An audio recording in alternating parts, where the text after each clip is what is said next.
Bien-aimés, ce matin,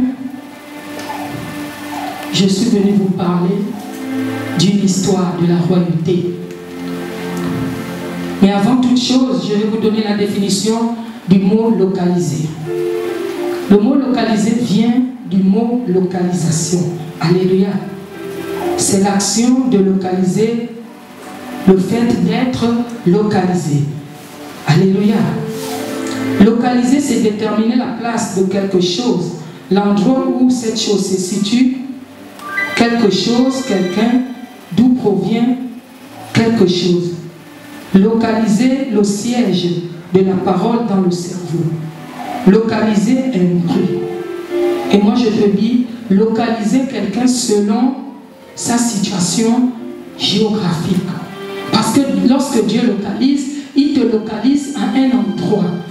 Lorsqu'il localise une personne. Je ne suis pas venu vous parler de la localisation d'un bruit ou de la localisation de quelque chose. Mais je suis venu vous parler de la localisation d'un nom, d'une personne. Alléluia. Il va te localiser. Il pouvait localiser une personne de la forêt à la royauté. Est-ce que vous vous imaginez la grandeur de cet acte?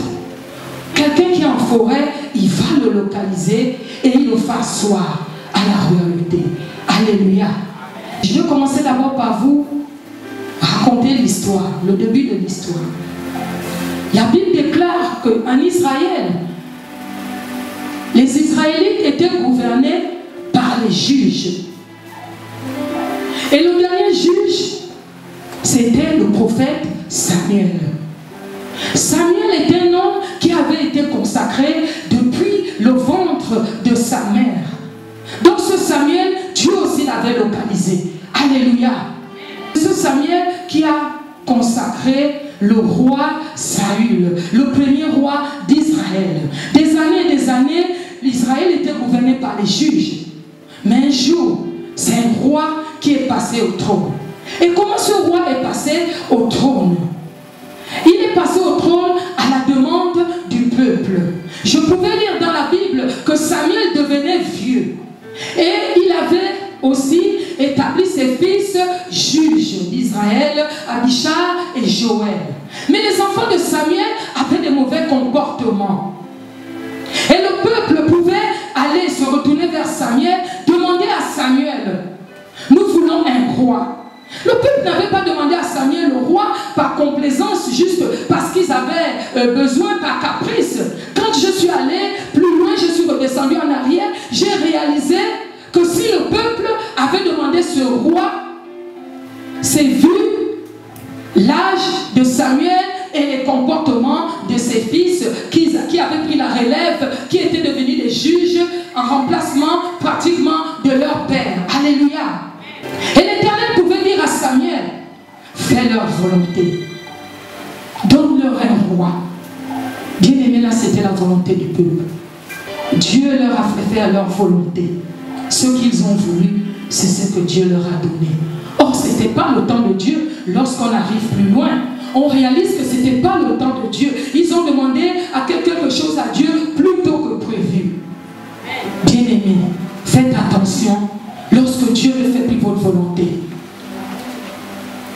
Le peuple pouvait mettre la pression. S'il mettait la pression à Samuel, c'est à l'Éternel Dieu qu'il mettait la pression parce que Samuel était le représentant de Dieu devant ce peuple. Alléluia.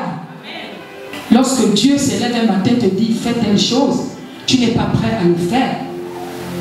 C'est amer, c'est difficile à avaler. Mais lorsque Dieu te dit fais ta volonté, il faut le faire. La volonté de Dieu est toujours difficile au début. Mais à un moment donné, lorsque tu avances, tu réalises que Dieu ne fait rien pour rien. Puisque la Bible déclare dans Jérémie, car j'ai formé des projets de paix, de bonheur pour vous. Alléluia. Dieu a toujours un plan merveilleux pour ses enfants. Dieu n'agit pas pour la tristesse. Dans le parcours, tu peux rencontrer des embûches, des épreuves. Mais plus loin, tu seras toujours réjoui de ce que Dieu te donne. Alléluia. Bien aimé, mais la Bible nous dit quoi? La Bible nous dit Saül a été établi sur le trône. Il est devenu roi d'Israël. Alléluia. Mais ce roi Saül, lorsqu'il est passé selon la volonté du peuple, à un moment donné, l'Éternel l'envoie exterminer, il envoie en mission, il lui donne des instructions pour aller exterminer un peuple, les Amalécites. Lorsque l'Éternel l'envoie,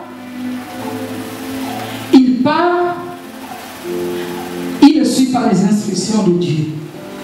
Il fait ce que son cœur a voulu faire, tant bien même qu'il s'est caché derrière le peuple. Mais Dieu est celui qui sonde les reins et les cœurs. Si tu mens Dieu, lui il saura que c'est toi. Nous pouvons mentir entre nous-mêmes les hommes, mais Dieu, on ne le ment pas. Alléluia. Elle l'a vu. Il pouvait demander au prophète Samuel, mais qu'est-ce que Saül fait? Et Saül lui répond, oui, j'ai fait ce que l'Éternel m'a dit, mais j'ai épargné quelques bêtes et j'ai épargné le roi Agag. Et l'Éternel pouvait rentrer dans une colère. Alléluia. Et parfois, nous, les enfants de Dieu, nous faisons la même chose. Nous désobéissons lorsque notre Père spirituel nous donne des orientations. Notre Père spirituel est le représentant de Dieu. Dieu parle au travers de sa bouche est la bouche de Dieu. Alléluia. Et bien aimés, nous les enfants de Dieu, nous avons pour habitude de donner à Dieu ce qui ne coûte rien. Tu as 100 000 dans ta main, tu viens, tu donnes à Dieu 1000 francs. Est-ce que c'est normal? Tu ne respectes même pas les 10% que Dieu nous impose dans la loi. Tu viens pour 100 000, tu donnes 1000 francs. Mais David pouvait dire quoi? David qui était l'homme selon le cœur de Dieu. Il pouvait dire quoi? Je ne donne pas à mon Dieu ce qui ne me coûte rien. Alléluia.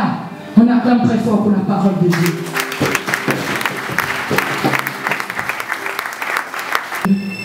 À cause de sa désobéissance, étant sur la royauté. Or, il y avait à Bethléem un homme appelé Isaïe. D'un autre nom, Jessé. Isaïe, c'est aussi Jessé. Cet homme avait des enfants, des fils, sûrement des filles aussi. Et l'Éternel pouvait dire à Samuel, va à Bethléem, chez Isaïe. J'ai vu un enfant parmi les fils d'Isaïe. Va le oindre. Et Samuel prit le chemin, alla à Bethléem. Vous voyez que la volonté de Dieu est la meilleure. Parce que ces Israélites, nous qui sommes le peuple, nous avons voulu notre volonté. Or, en réalité, Dieu savait à quel moment il devait donner un roi en Israël. Mais les Israélites l'ont oppressé. Ils ont tellement mis la pression que Dieu a dit, bon, prends, je suis fatigué, vous me cassez la tête, allez, prenez le roi. Et ce roi-là qui est venu les opprimer, Saül a opprimé le peuple israélite pendant des années jusqu'au jour où il a été rejeté. Les ennemis s'élèvent, oint-le vite. Il a oint David. Et l'esprit s'est reposé sur David. Alléluia. C'est ce que Dieu peut faire. Mais dans le parcours de David, pendant que Dieu le préparait, son père et sa mère ne savaient pas ce que Dieu faisait dans la vie de cet enfant. Il les poussait même à l'envoyer loin de lui. Vous allez voir, moi je vous parle. Je n'ai pas grandi avec mon père et ma mère. Je suis sorti de chez mon père à 5 ans et demi, à la maternelle de Baraka. J'ai vécu chez les oncles. J'ai vécu chez les oncles. Mais vous croyez que ça a été un parcours facile? Ce n'était pas ma mère. C'était certes le frère de mon père, le neveu de mon père, mais vous connaissez le cœur des femmes. Elles ont du mal à garder les enfants des autres. Ce n'est pas donné à tout le monde. Mais moi qui suis devant vous, j'ai un parcours. À un moment donné, je me suis surnommé un enfant de la DAS. Les enfants de la DAS, ce sont les enfants qu'on prend, on les amène chez l'assistance sociale en France, lorsque les parents les maltraitent. Je me suis dit, je suis un enfant de la DAS. Parce que lorsque cet oncle est décédé, je suis partie chez mon propre père et ma mère. 1 an et demi, il est décédé. Je n'avais que 13 ans. Et le petit frère de mon père me récupère. Lui aussi il décède, je n'avais que 20 ans. Imaginez tous ces malheurs pour un enfant. Quel équilibre je pouvais avoir. Et je pouvais me dire à un moment donné, je disais à mes frères, moi je suis l'enfant de la DAS. Les maisons qui gardent les enfants rejetés, les enfants que les parents qui n'ont plus de famille, les enfants maltraités. En France, on appelle la maison de la DAS. Alléluia. Et dans le parcours de David, David a croisé des épreuves. Parce que lorsque Dieu te prépare à la royauté, il te fait passer par des épreuves difficiles. Même dans le monde, je peux vous donner des expériences. Étant dans le monde, je pouvais vivre des choses. Mais je me disais toujours, mais qui me garde, qui me pousse à dire non et à dire oui lorsqu'il faut prendre des chemins négatifs? Pourquoi est-ce que quelque chose parle dans mon corps? Quand on devait aller au village, on disait qu'on allait faire les traditions. Il y a des moments, quelque chose parlait en moi, quelque chose s'agitait. Et je pouvais me dire, mon Dieu. Et j'avais toujours un dernier tour. La sagesse disait, les lettres vous témoigner. J'ai dit, oh non, Gisèle, je ne parle pas. Je ne sens pas ce voyage-là clair. Je suis venu dire à un enfant de Dieu, quel que soit le problème que tu traverses dans ta vie, le Dieu des prophètes, le Dieu du 5G, le Dieu du maréchal, le Dieu de notre Père spirituel, c'est lui qui localise. Regardez toutes ces personnes qu'il a localisées un jour et il a décidé de faire des ministres de Dieu. Ce Dieu, il a encore des bénédictions dans sa poche. Il a encore des bénédictions pour toi. Serre seulement ton Dieu. Balaye l'église. Nettoie la douche. Sois poli. Sois obéissant. Respecte les hommes établis. Que ce soit à l'église, que ce soit au milieu du travail pour ceux qui travaillent, que ce soit dans ton travail, Dieu a besoin d'un support. Il a toujours besoin d'un support pour bénir quelqu'un. Lorsqu'il prépare quelqu'un, il met les épreuves, il met les défis, parce que pour accéder à la royauté, il fallait que l'Éternel Dieu sache d'abord si David est capable de terrasser un Goliath qui allait mettre les armures. Il voulait savoir si David avait Dieu dans sa vie. La Bible déclare quoi? Connaître Dieu, c'est connaître celui qui l'a envoyé pour la vie éternelle. Alléluia. C'est ça, connaître Dieu. Mais je peux voir que Dieu voulait tester David avant de le faire asseoir au milieu des grands. Il voulait tester le niveau spirituel de David. C'est pour cela qu'il pouvait mettre David devant Goliath. Nous parfois, on est parfois devant les forces mystiques, on tremble, on est parfois devant les géants de nos familles. La nuit tu dors, tu sens l'oppression de l'ennemi, tu sens comme un sac de ciment